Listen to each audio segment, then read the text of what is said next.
용돈은 아이가 돈이 필요한 시점, 그때 줘야 된다. 자기소개 부탁드립니다. 저는 에코마마라는 필명으로 활동을 하고 있고요. 본명은 민선입니다. 저는 엄마의 돈관리 책인 나는 퇴사하고도 월 100만 원 더 모은다, 이 책과 최근에는 어린이 경제교육 책인 나도 용돈으로 부자 될래요, 이 책은 용돈 벌기편, 용돈 관리편, 이렇게 두 개로 시리즈로 내서 책을 출간을 했습니다. 그리고 저는 가계부와 자산관리, 투자정보, 그리고 또 아이 경제교육 관련해서 그런 팁을 실생활에 활용할 수 있는 경제 노하우를 블로그나 또 인스타 이런 데다가 공유를 하고 있거든요. 그리고 또 네이버에서 선정한 경제 인플루언서로도 활동을 하고 있습니다. 반갑습니다. 아이에게 돈을 가르쳐야 하는 이유는 무엇인가요? 네, 제가 사실 LG전자에서 11년 정도 경영기획팀에서 일을 했거든요. 근데 갑작스럽게 아이 양육 때문에 퇴사를 하게 됐습니다. 그런데 퇴사하고 나서 경영기획팀에서 제가 회사 돈을 막 55조 이렇게 관리를 했었거든요. 그런데 저희 집 경제를 딱 보니까 이게 전혀 관리가 되지 않았던 거죠. 그거를 그때서야 알게 된 거예요. 11년 동안 대기업에서 근무를 했으면 잔고가 어느 정도 있어야 되는데 생각보다 너무 적었고 정말 허무하기까지 하더라고요. 사실 제가 워킹맘으로 일하면서 막 회사 가지 말라고 막 울고 떼쓰는 그 아이를 놓고 출퇴근했는데 수중에 남은 돈이 별로 없었습니다. 입사하고부터 돈 관리를 잘했으면 어땠을까, 이런 생각이 문득 들면서 후회가 밀려오고 그동안 힘들게 고생한 걸 생각하면 정말 화가 나기도 하더라고요. 가슴이 저릴 만큼 정말 막심한 후회가 됐는데요. 그때 경제교육의 중요성을 정말 절실히 깨달았고, 또 경제교육은 후회 없는 미래를 위한 필수 준비 아닌가, 그런 게 그때 생각이 되더라고요. 그래서 내 아이는 저처럼 후회하지 않는 삶을 살기 위해서 아이가 5살 때부터 경제교육을 시작하게 되었습니다. 아이와 돈 공부 어떻게 시작해야 할까요?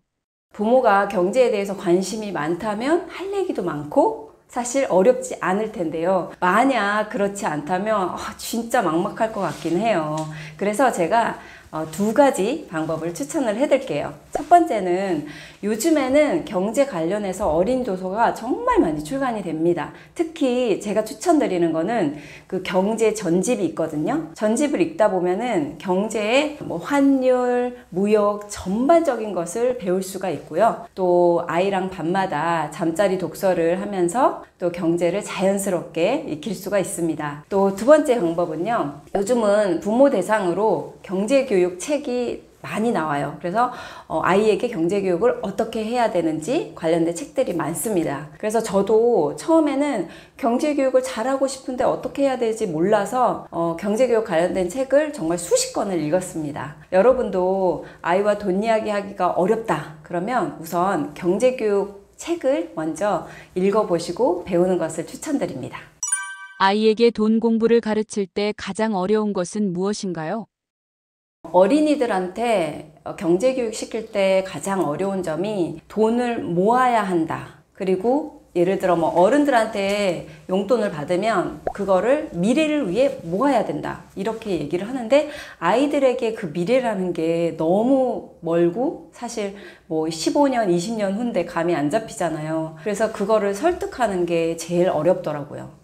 아이에게 미래에 대해서 얘기하고 그때 쓰자 막 이렇게 하면은 참 힘들어 하더라고요. 저는 사실 어른들한테 받는 돈들이 큰 돈이에요. 목돈 5만 원, 10만 원 그 이상으로 받기 때문에 아이에게는 알바나 어떻게 노동의 대가를 치러야만 돈을 받는다는 걸 알려주기 위해서 사실 양가 부모님한테 말씀을 드렸어요. 아이한테 너 먹고 싶은 거 사라, 장난감 사라, 이게 아니라 너 이 돈을 꼭 모아서 미래에 너를 위해서 써야 되니까 저축해라 라고 해달라고 양가 부모님한테 말씀을 드렸고 정말 그렇게 해주시고 있어요. 그래서 아이가 양가 부모님한테 돈을 받으면 자동으로 저한테 그 돈을 주고 있고요. 그리고 그 돈을 통장을 하나 정해서 거기다가 차곡차곡 모아 놓습니다. 그리고 그거를 정기적으로 아이야 이렇게 모았어 라고 보여주는 거죠. 그리고 저는 그 돈은 절대 쓸 수 없어가 아니라 만약에 아이가 나는 건축가가 되고 싶어, 그러면 유럽에 그런 양식을 보고 싶다고 하면 이제 계획을 짜서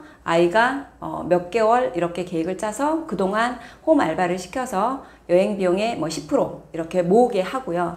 나머지는 우리가 아이의 미래와 꿈을 위해서 쓰기로 했던 그 통장에서도 쓸 수 있다는 걸 아이에게 알려줍니다. 그러면 아이가 과정을 쉽진 않지만 받아들여서 양가 부모님과 어른들하고 협의를 하는 것도 중요한 포인트입니다. 부모님의 경제 습관이 아이에게는 어떤 영향을 미치게 될까요? 아주 큰 영향을 미친다고 생각을 합니다. 저는 사실 경제 인플루언서이기 때문에 매일 아침 경제신문을 읽고 경제방송을 듣고 최근에는 이제 경제뉴스에서 트럼프 관세 이런 내용이 흘러나왔습니다. 근데 아침에 학교 갈 준비를 하고 있던 초 5학년 아들이 엄마 근데 관세가 뭐예요? 라고 물어보더라고요. 그래서 관세는 수출이나 수입할 때 그럴 때 내는 세금이야 라고 설명을 해줬습니다. 또 경제신문을 식탁이나 이렇게 집에다가 두면 제목이 보이잖아요. 그 헤드라인을 보고 아이가 궁금해서 물어보기도 합니다. 그러니까 아이가 경제를 따로 공부하지 않더라도 부모가 경제를 공부하고 경제 습관을 갖고 있다면 그냥 자연스럽게 배울 수 있고 또 경제에 관심을 갖게 되는 거죠. 아이 용돈은 언제부터 얼마나 줘야 할까요?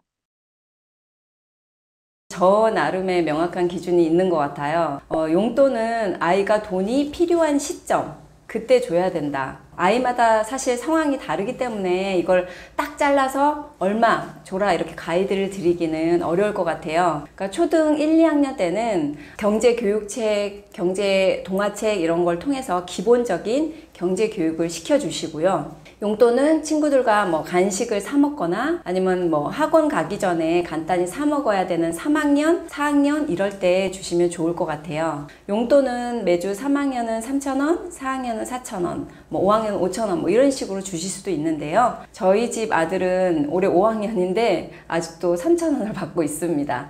왜 그렇게 하냐고요? 용돈은 아주 최소한으로 주시기를 저는 당부를 드립니다. 그리고 아이가 추가적으로 만약에 돈이 필요하다. 그러면 노동을 할 수 있게 해주셔야 하는 거죠. 돈이라는 거는 성인 돼서 하늘에서 떨어지거나 땅을 판다고 돈이 나오는 게 아니기 때문에 공짜로 받을 수 없다는 거를 강조하고 싶습니다. 애들이 간식 사 먹는 비용 3,000원, 삼각김밥 사 먹고 요즘 거기서 라면 사 먹고 아니면 친구 사주고 그 정도 3,000원이면 넉넉할 거로 보고 줬는데 사실 돈을 쓸 일이 그렇게 많지가 않아요. 학용품도 부모님들이 다 사주고 학교에서도 제공되는 것들이 많기 때문에 사실 용돈을 안 주는 게 더 좋을 것 같긴 한데 그래도 이제 스스로 관리하고 그런 습관을 또 들여야 되기 때문에 최소한으로 드리라고 말씀드렸습니다.